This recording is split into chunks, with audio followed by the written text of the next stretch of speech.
Mister Narayana মূর্তি কিছু মাস আগেই বলেছেন যে Indians need to work 70 hours a week to succeed, মানে ইন্ডিয়ার ডেভেলপমেন্টের জন্য ইন্ডিয়ানসদের কাছে সেই লাক্সারিটাই নেই যে they can relax.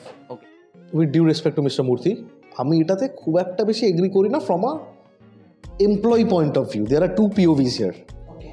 There are two POVs. Where Mr. Murthy is coming from is an employer point of view. As an employee, you are being told to work 19-20 hours a day. At the cost of what? তোমার শরীরটা শেষ হয়ে যাবে ভাই, তোমার family life zero হয়ে যাবে। তুমি একটা টাইমে কোম্পানির সিইও হয়ে বসতে পারো, বাট তোমার পেছনে আর কেউ থাকবে না।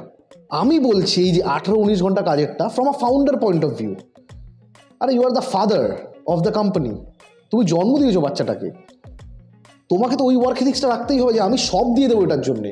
আমি চ্যালেঞ্জ করে বলতে পারি যারা আজকে এটা বলছে যে 18 ঘন্টা বুলশিট কাজকর্ম করার কথা বলছে, when they start their own company তারা 20 ঘন্টা কাজ করবে, কারণ they have to pay their bills, they have to pay their EMI, they have to pay the employees.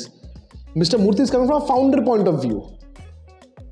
People are opposing it from an employee point of view. Both are right.